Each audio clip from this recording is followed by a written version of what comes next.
"Grandpa, don't go in there! Get in your car and leave! Don't tell anyone!" My 8-year-old grandson screamed. When I asked what happened, he said, "Mom and Dad are very bad." 5 minutes later, my daughter called 37 times.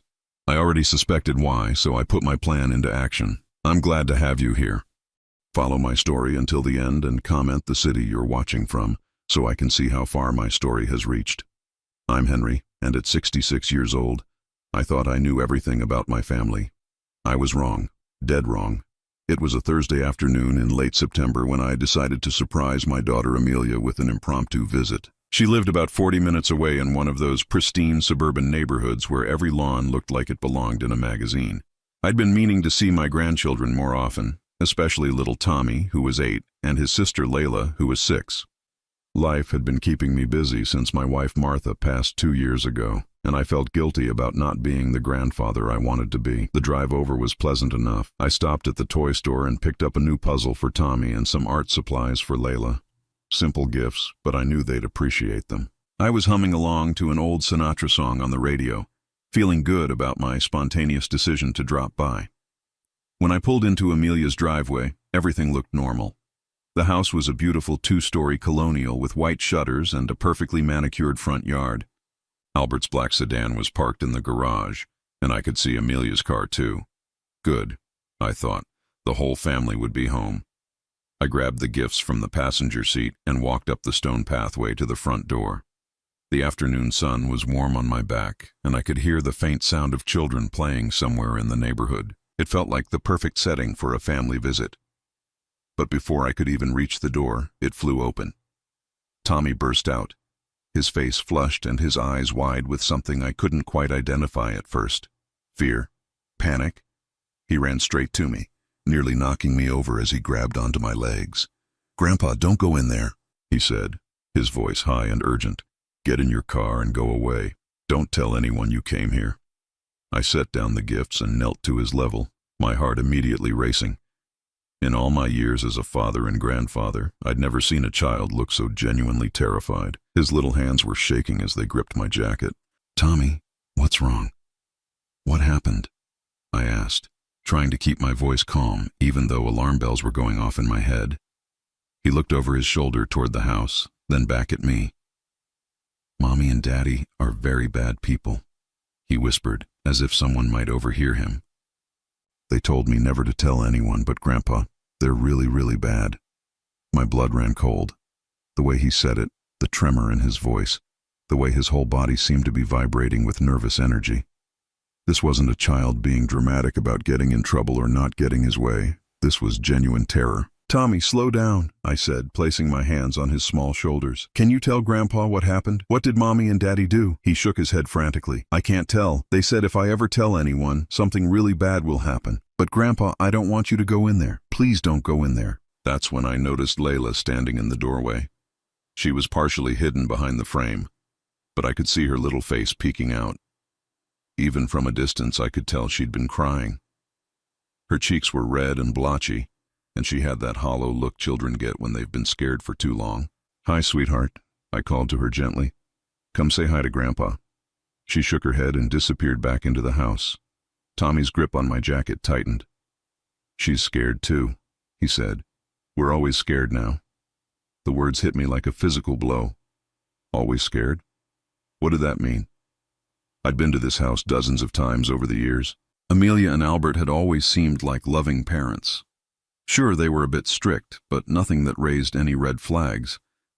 How had I missed something so serious that my own grandchildren were living in fear? I stood up slowly, my mind racing.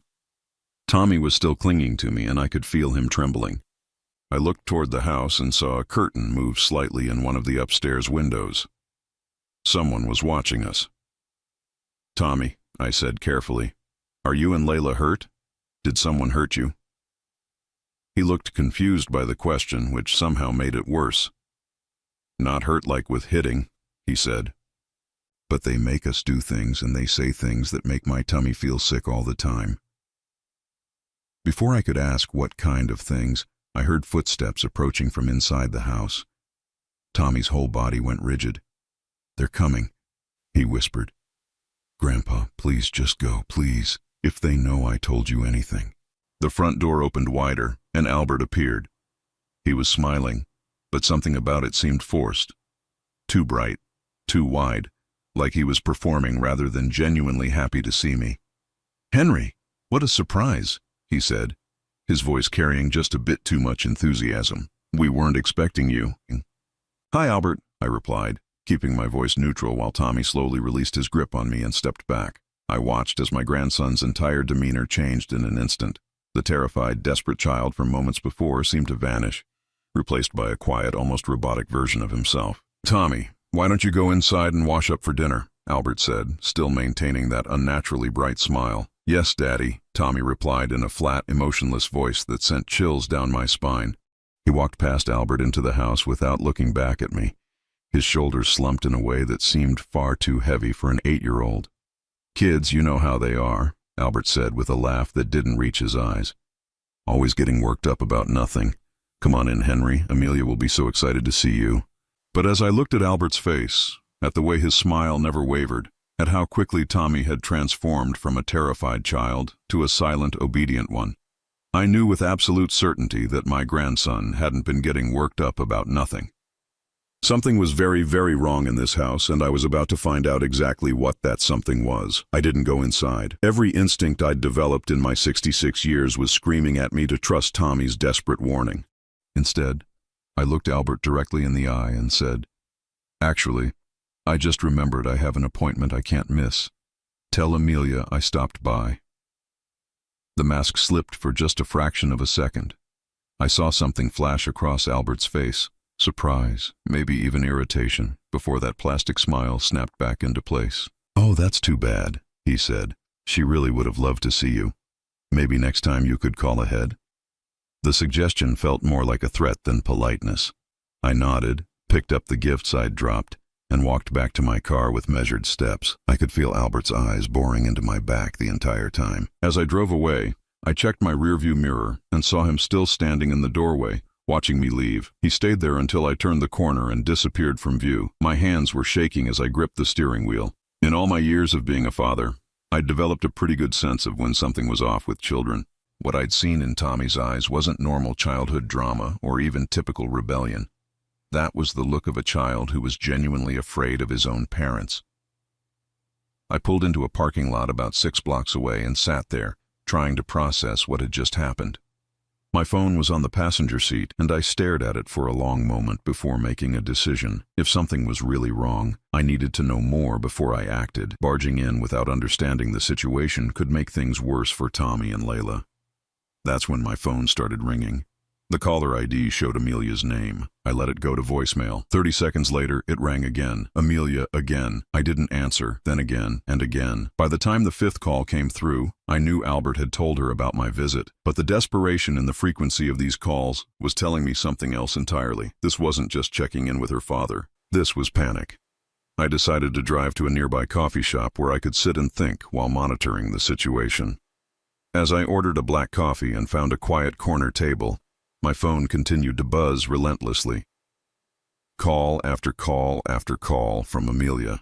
I pulled out a small notebook I always carried and started making tally marks. By the time I'd finished my coffee, she had called 37 times in less than 2 hours. 37 times. The voicemails started after the 10th call. I listened to them with growing unease. "Dad, hi, it's me. Albert said you stopped by but had to leave. That's weird. Call me back."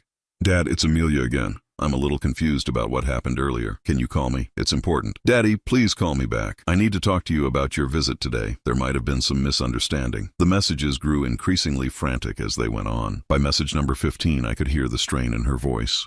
By message 20, she sounded genuinely panicked. "Dad, I don't know what Tommy might have said to you, but you know how kids are. They have such active imaginations. Please call me back so we can clear this up." Active imaginations. The phrase made my stomach turn because it told me everything I needed to know. Amelia knew exactly what Tommy had said to me, which meant she knew exactly what he'd witnessed or experienced, and she was already preparing to dismiss it as childhood fantasy. I sat in that coffee shop until well after dark, watching my phone buzz with call after call. Each unanswered ring was like a piece of a puzzle falling into place. If everything in that house was as perfect as it appeared, why was Amelia so desperate to control the narrative of a simple family visit? Around 9 o'clock, I decided to drive back to the neighborhood, not to the house, but to a small park about 3 blocks away where I'd have a clear view of their street. I wanted to see what was happening when they thought no one was watching. I parked under some trees and waited. The house was lit up like a Christmas tree, every room blazing with light. Through the large front windows, I could see movement.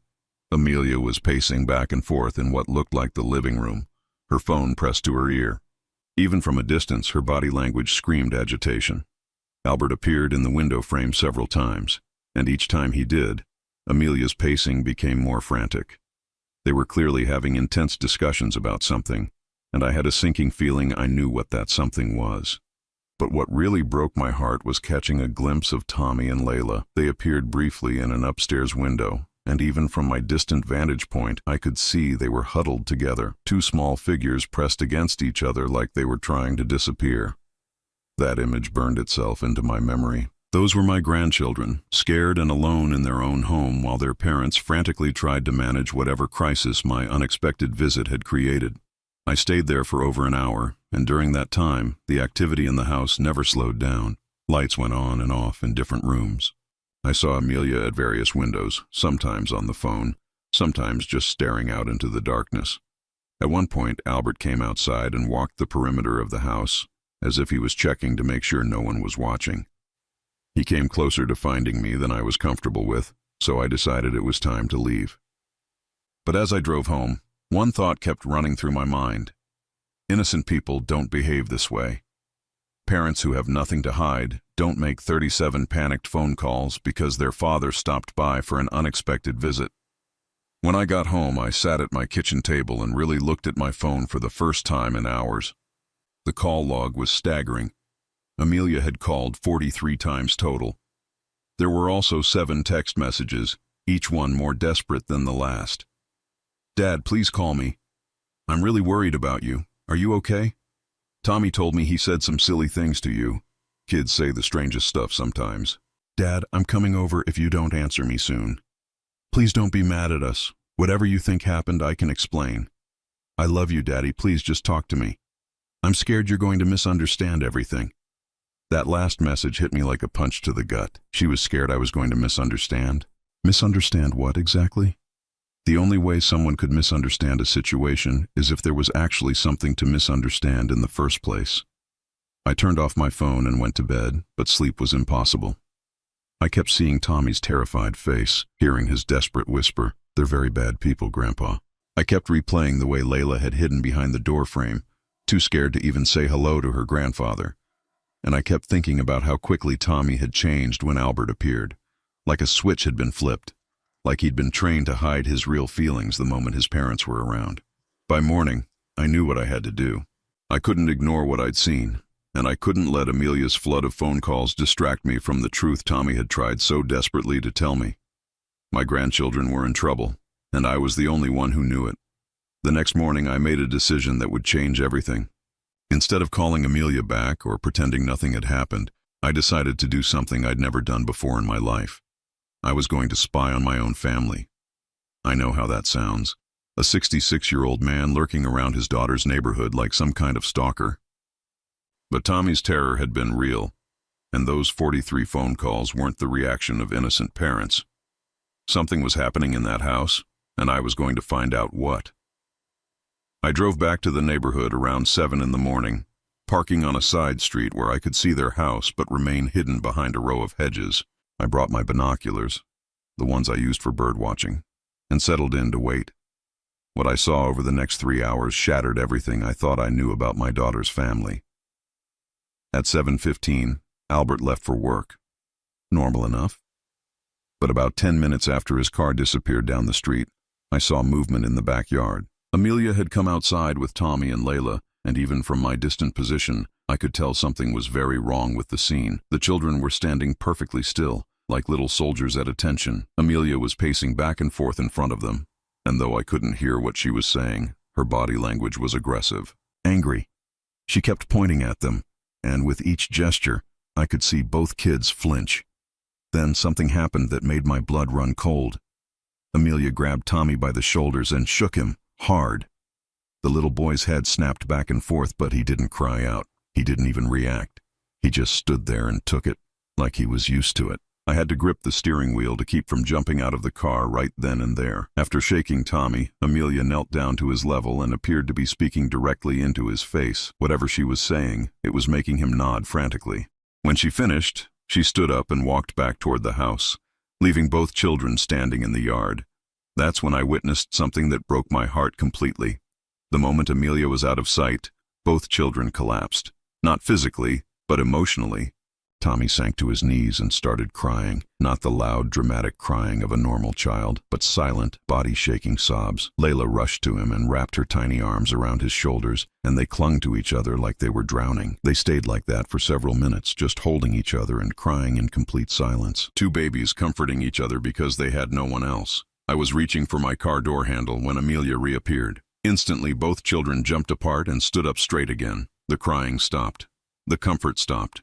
They became those perfect little statues again, and Amelia herded them back into the house. I sat there for another hour, trying to process what I'd witnessed. This wasn't typical parental discipline. This wasn't even harsh but well-meaning parenting. This was something much darker. Around 11 o'clock, I decided to take a risk. I drove to the local elementary school and asked to speak with the principal. I'd volunteered there a few times over the years, so Mrs. Patterson knew me as Tommy's grandfather. "I'm a bit concerned about my grandson," I told her, trying to sound casual. "Has he seemed different lately? Any changes in his behavior or demeanor?" Mrs. Patterson's expression immediately grew serious. She invited me into her office and closed the door. "Mr. Henderson, I'm actually glad you asked," she said. "Tommy has shown some concerning changes this school year. He's become very withdrawn, very anxious. He used to be one of our more outgoing students, but now he barely speaks unless spoken to directly." My heart sank. "Has he said anything about what might be causing this?" "That's just it," she said, lowering her voice. "When we've tried to talk to him about it, he gets extremely upset, almost panicked. He keeps saying he can't talk about home, that he's not allowed to tell anyone anything about his family." The words hit me like a physical blow. Not allowed to tell anyone about his family. That wasn't normal childhood privacy. That was enforced silence. "Has the school contacted his parents about this?" I asked. Mrs. Patterson nodded. "We've reached out to Mrs. Morrison several times. She's always very cooperative and concerned sounding on the phone, but nothing seems to change with Tommy. If anything, he seems more anxious after we've spoken with her." I thanked Mrs. Patterson and left the school with my worst fears confirmed. Whatever was happening at home was serious enough that Tommy was carrying the effects into every part of his life. But I still needed more information before I could act. So I made another decision that went against every instinct I had as a polite, non-confrontational person. I was going to figure out a way to get those children alone and find out exactly what they were being put through. That afternoon, I positioned myself at the park near their house and waited. Around 3:30, I saw Amelia's car pull into the driveway. She got out alone. Apparently she'd picked the kids up from school herself, rather than letting them walk or take the bus.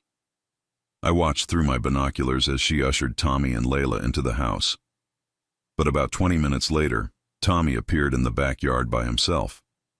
He was just standing there, staring at nothing, with that same hollow expression I'd seen that morning. This was my chance. I walked casually through the neighborhood, timing it so I'd pass by their backyard fence just as Tommy was there. When I called his name softly, he looked up and saw me through the chain link. His face immediately filled with terror. He looked toward the house, then back at me, his eyes wide with panic. "Tommy, it's okay," I whispered. "Grandpa just wants to make sure you're safe." He approached the fence slowly, like a scared animal. When he got close enough, I could see that his little face was puffy and red, like he'd been crying recently. "Grandpa, you can't be here," he whispered. "If Mommy sees you, she'll be really, really mad. Tommy, I need you to tell me the truth. Are Mommy and Daddy hurting you?" He shook his head frantically. "They don't hit us, but Grandpa," his voice broke. "They make us practice." "Practice what, sweetheart?" "Practice being happy. Practice saying the right things. Practice acting like we love them when other people are around." His words came out in a rush, like he'd been holding them in for so long they couldn't wait to escape. I felt like I'd been punched in the stomach. "What happens if you don't practice right?" Tommy's whole body started shaking. "They take away everything. No food, no toys, no talking to each other. And they tell us that if we ever tell anyone the truth, they'll make Layla go away forever. And it will be my fault." The piece of the puzzle that had been missing suddenly clicked into place. This wasn't just neglect or even abuse in the traditional sense. This was systematic psychological manipulation. Amelia and Albert were training their children to be perfect little actors, to perform happiness and love for the outside world while living in constant fear at home. "Tommy, listen to me very carefully," I said, keeping my voice calm even though I was shaking with rage. "You and Layla are not going to have to practice anymore. Grandpa is going to make sure of that." He looked at me with hope and terror warring in his 8-year-old eyes. "You promise, Grandpa? You promise they can't make us pretend anymore?" "I promise, sweetheart. But I need you to do something for me. Can you be brave for just a little while longer, while Grandpa figures out how to help you?" He nodded, tears streaming down his face. As I walked away from that fence, I knew my life had just changed completely. I wasn't just Henry Henderson, retired insurance salesman, anymore. I was now a man on a mission to save his grandchildren from something far worse than I could have ever imagined. And I was going to make sure Amelia and Albert never got the chance to hurt those babies again. That night, I didn't sleep. I sat at my kitchen table with a yellow legal pad, mapping out everything I knew and everything I needed to do. At 66 years old, I'd never imagined I'd be planning what essentially amounted to a rescue mission for my own grandchildren, but that's exactly what this had become. The first thing I did was write down everything Tommy had told me, word for word, while it was still fresh in my memory. Practice being happy, practice saying the right things, practice acting like we love them when other people are around. The words made me physically sick to write, but I knew I'd need every detail if this was going to work. I'd spent 38 years in the insurance business, which meant I'd learned a thing or two about documentation and building a case. If I was going to protect Tommy and Layla, I couldn't just rely on the word of an 8-year-old boy. I needed evidence, and I needed a plan that would keep the children safe while I gathered it. The next morning, I made my first call to my lawyer, David Chen. I'd known David for 15 years. He'd handled Martha's estate and various other legal matters for me over the years. He was also one of the few people I trusted completely. "David, I need your help with something, and I need you to keep this strictly confidential for now," I told him. "Of course, Henry. What's going on?"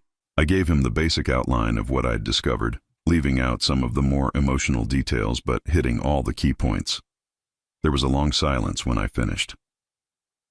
"Henry, these are very serious allegations," David said finally. "If what you're telling me is true, we're talking about psychological abuse and manipulation of minors. But we need to be very careful about how we proceed. If we move too fast or make the wrong move, it could make things worse for the children." "That's exactly what I was afraid of," I said. "What do you recommend?" "First, we need to document everything. Every interaction, every observation, every conversation. Second, we need to establish a pattern of behavior, not just isolated incidents. And third, we need to make sure we have alternative living arrangements ready before we make any official moves." David walked me through the legal process for filing for emergency custody.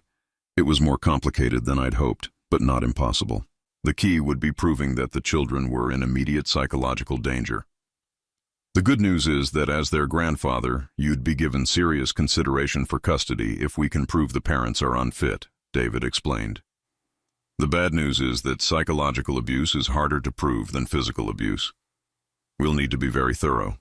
After I hung up with David, I made my second important call. My neighbor, Carol Winters, had been a social worker for 30 years before retiring. If anyone would know how to handle this situation properly, it would be her. "Carol, I need to ask you something in confidence," I said when she answered. "If you suspected a child was being psychologically abused, what would be the best way to help them?" I could hear the concern in her voice immediately. "Henry, is everything okay?" I gave her a general overview of the situation. Carol listened without interrupting, and when I finished, she was quiet for a long moment. "Henry, what you're describing sounds like a form of emotional abuse called coercive control," she said. "It's when someone uses psychological tactics to control and manipulate others, especially children. It's very serious, and it can cause lasting psychological damage. What's the best way to help the children?" "The most important thing is to make sure they know they have a safe person they can turn to. Children in these situations often feel completely alone and helpless. They need to know that someone sees what's happening and that someone is going to help them." Carol agreed to help me document what I'd observed and to be available as a professional witness if needed. She also gave me some guidance on how to interact with Tommy and Layla in ways that would help them feel safe without putting them in more danger. "Don't ask them to tell you things they're afraid to tell," she advised. "Instead, let them know that you see them, you love them, and you're working on ways to help them. That knowledge alone can be incredibly powerful for a child who feels trapped. Over the next week, I established a routine. Every day I found a reason to be in the neighborhood. Sometimes I'd park at the coffee shop 3 blocks away and walk past their house. Sometimes I'd sit in the park and watch from a distance. I was careful never to be obvious about it, but I wanted to observe the family's patterns and behaviors. What I saw confirmed my worst fears. The children were like completely different people depending on whether their parents were watching. When Amelia or Albert were present, Tommy and Layla were perfect little angels, quiet, obedient, almost eerily well-behaved.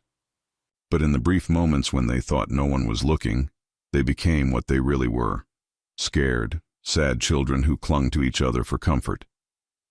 I also started noticing things I'd missed before.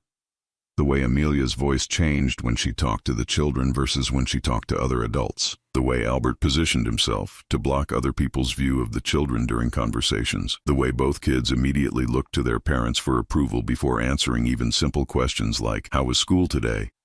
But the most heartbreaking thing I observed was during a neighborhood barbecue at the house next door.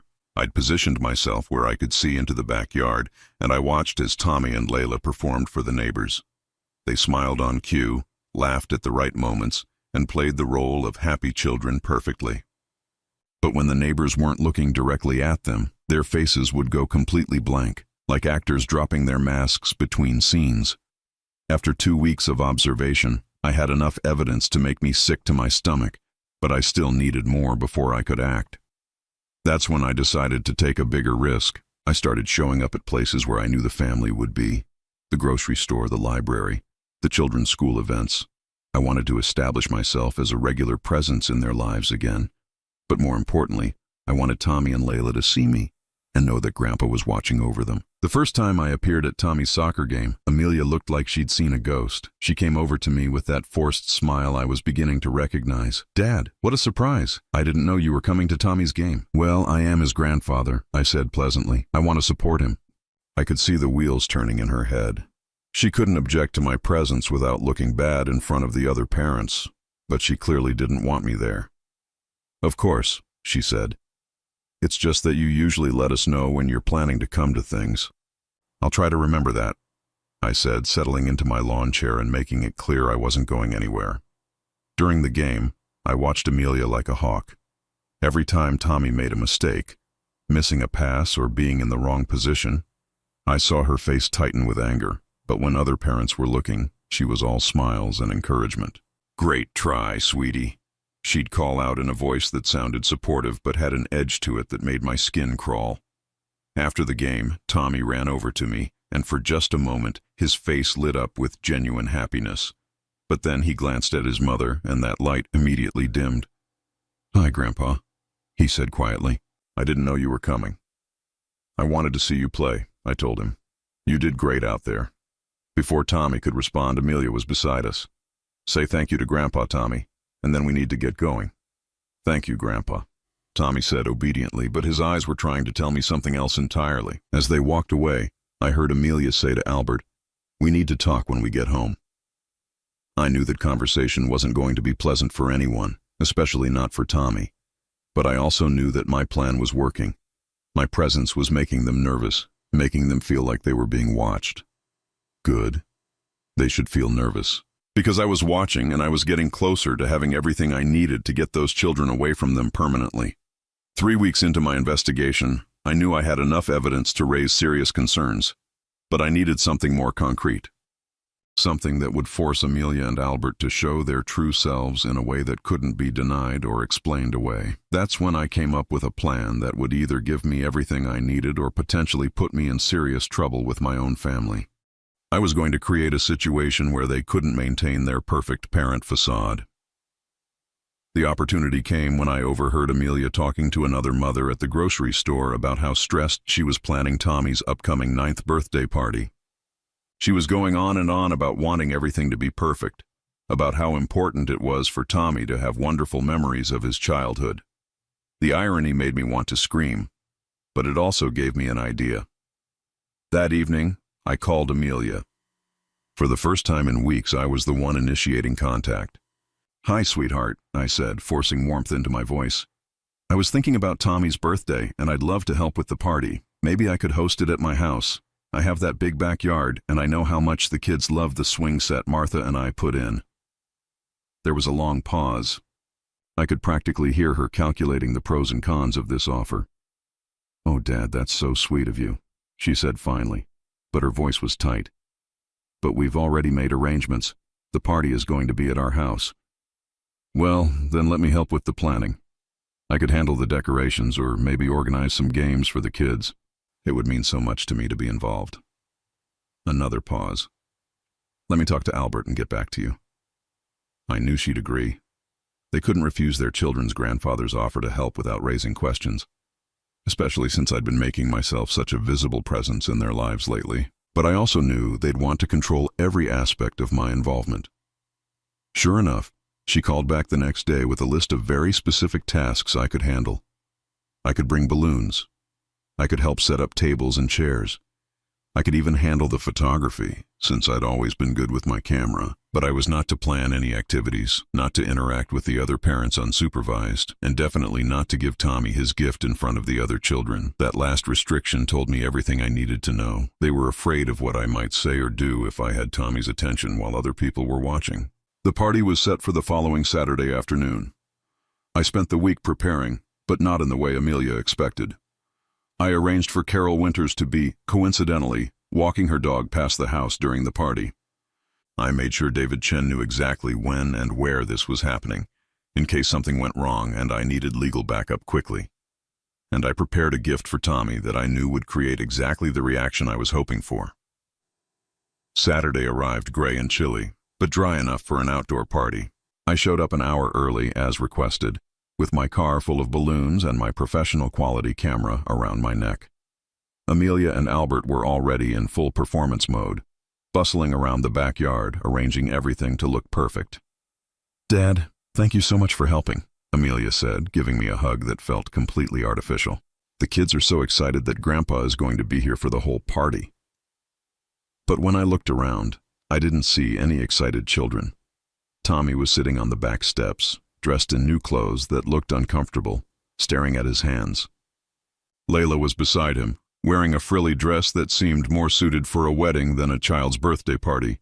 Neither of them looked happy or excited. They looked like they were preparing for an ordeal. "Hi, birthday boy," I said, walking over to Tommy.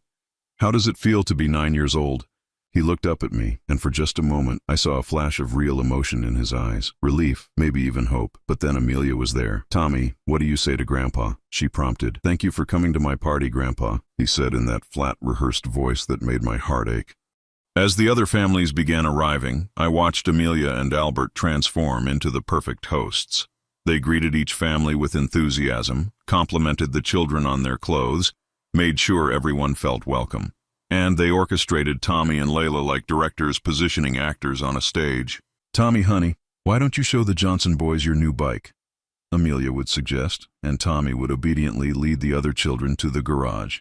"Layla, sweetheart, Mrs. Martinez was asking about your art project from school. Why don't you tell her about it?"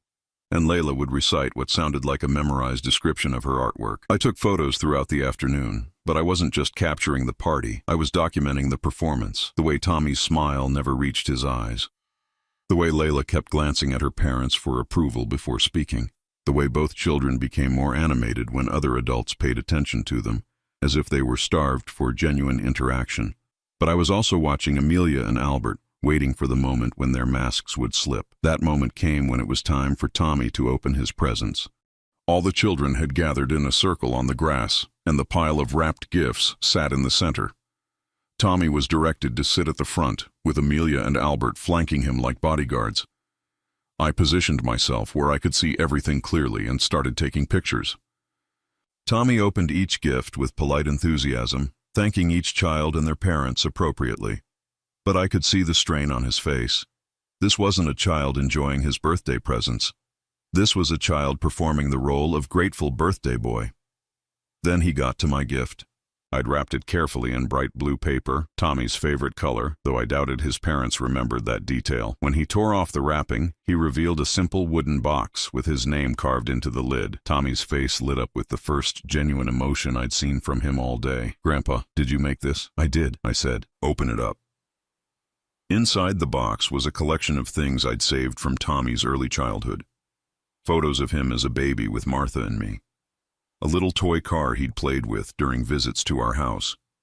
A drawing he'd made for us when he was 4 years old.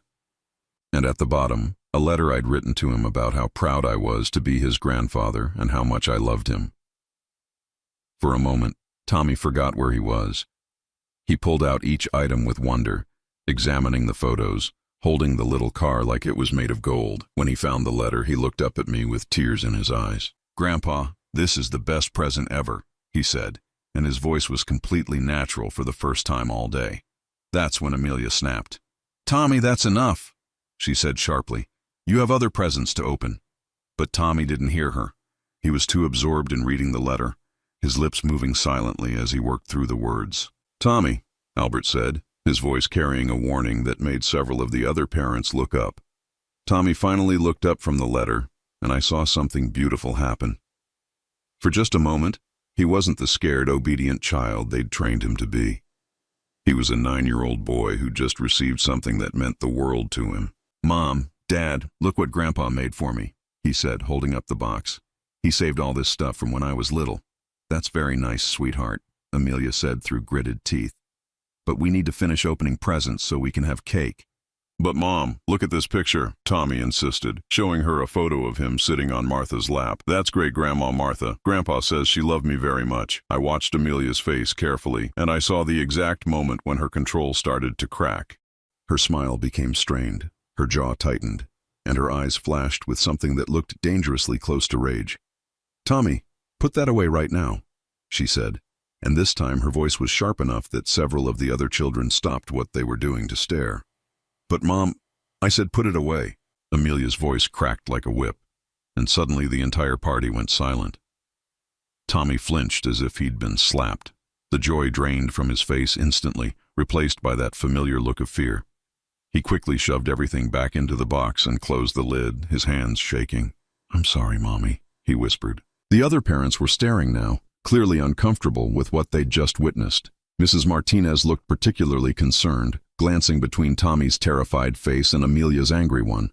Albert jumped in quickly, trying to salvage the situation. "Sorry about that, everyone. Birthday parties can be overwhelming for kids sometimes. Tommy, why don't you open your present from the Johnsons next?" But the damage was done.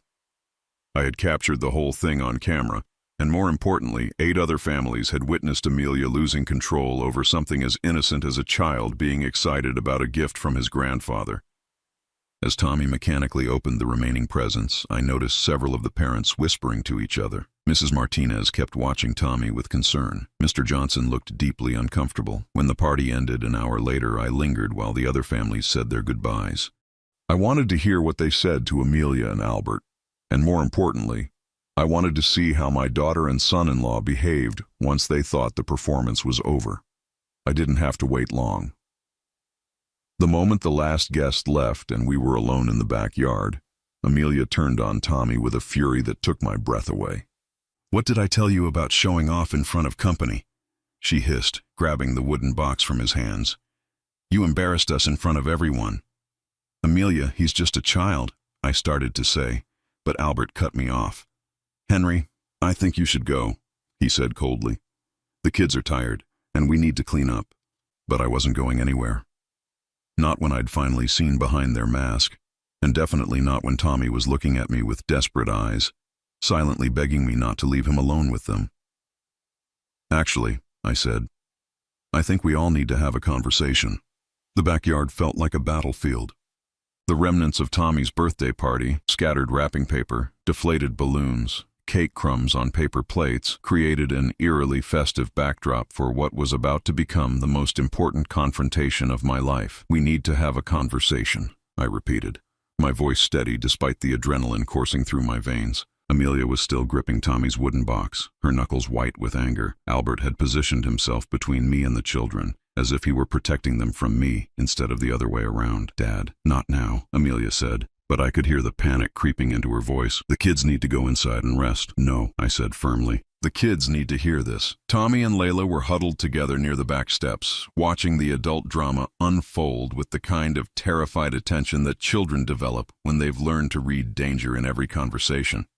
"Henry, you're overstepping," Albert said, his voice carrying that same threatening undertone I'd heard before. "These are our children, and we'll handle them however we see fit." "Handle them?" I repeated, letting the words hang in the air. "Is that what you call what you've been doing to them?" Amelia's face went pale. "I don't know what you think you've seen, but I've seen enough." I cut her off. "I've seen you training them to perform happiness. I've seen them crying in silence when they think no one is watching. I've seen them flinch when you raise your voice. And I just watched you punish a 9-year-old boy for being excited about a gift from his grandfather." The silence that followed was deafening. Tommy had started crying again, those silent, heartbreaking tears that no child should ever have to shed. "You don't understand," Amelia said, but her voice had lost its authority. "You don't know how hard it is to raise children these days. They need structure. They need discipline. They need love," I said. "Real love, not performance-based affection that disappears the moment they step out of line." Albert stepped forward, his face flushed with anger. "You have no right to come into our home and tell us how to raise our children. You barely visited before Martha died, and now suddenly you're the expert on parenting." The accusation stung because there was some truth to it, but I wasn't going to let guilt distract me from what needed to happen. "You're right," I said. "I should have been more involved before now. I should have seen what was happening sooner. But I'm here now, and I'm not going anywhere until these children are safe." "Safe?" Amelia laughed, but it was a bitter, desperate sound. "Safe from what?" "We provide for them. We make sure they have everything they need. You terrorize them," I said quietly. "You've turned your own children into actors in a play where the only acceptable emotion is obedience." Behind Albert, I could see Tommy trying to comfort Layla, who had started shaking. Even in the middle of this crisis, that little boy was more concerned about his sister's well-being than his own safety. That's when I pulled out my phone and played the recording I'd made of my conversation with Tommy at the fence 3 weeks earlier. Practice being happy. Practice saying the right things. Practice acting like we love them when other people are around. Tommy's small, terrified voice filled the backyard, and I watched as both Amelia and Albert realized that their carefully constructed world was crumbling around them. "You recorded him?"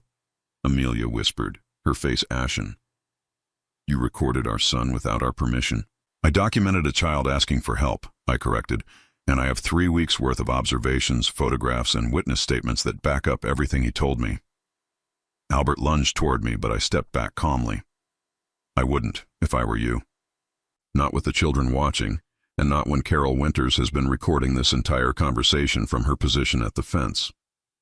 Both Amelia and Albert spun around to see Carol standing just beyond their property line, her phone clearly visible in her hands.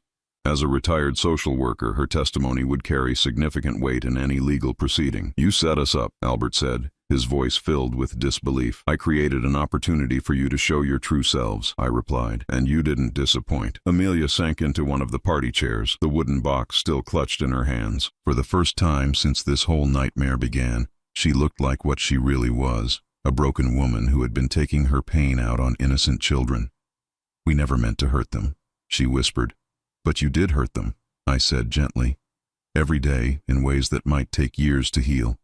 The question now is whether you're going to let me help them, or whether we're going to have to do this the hard way." The conversation that followed was painful and necessary. I laid out exactly what was going to happen. Tommy and Layla were coming home with me, immediately and permanently. David Chen already had the emergency custody papers filed, and Carol's documentation as a mandated reporter would ensure they were processed quickly. Amelia and Albert could fight it if they wanted to, but given the evidence I'd collected and the witnesses I'd assembled, they wouldn't win. More importantly, any attempt to fight would only drag the children through more trauma.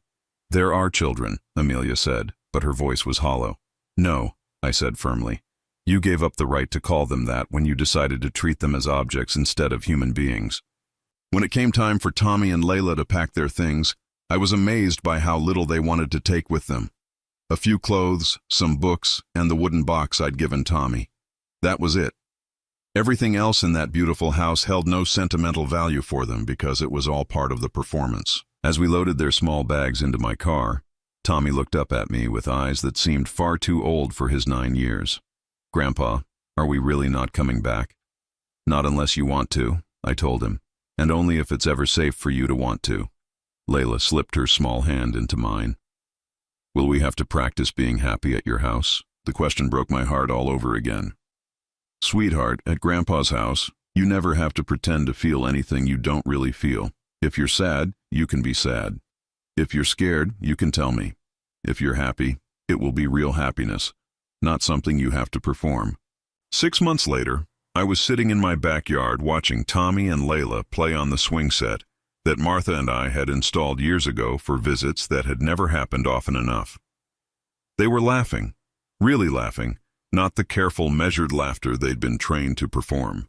Tommy had started speaking up in school again. His teacher told me that he'd raised his hand in class last week to disagree with something she'd said, respectfully but confidently. For most parents, that might be concerning. For me, it was a miracle. It meant he was learning that his own thoughts and opinions had value. Layla had started drawing pictures of our house, always with all three of us in the front yard, always with huge smiles on our faces. But more importantly, she'd started drawing pictures of dragons and monsters and imaginary worlds, which meant her creativity was finally free to flourish. The legal proceedings had been swift and decisive. Amelia and Albert were required to undergo extensive counseling before they could even request supervised visitation. And honestly, I wasn't sure they ever would. The last I'd heard, they were getting divorced, each blaming the other for the loss of their children. I felt sorry for them, in a way. They'd been so focused on creating the appearance of a perfect family that they'd forgotten how to actually be one. But my sympathy had limits. The children they damaged were my priority now.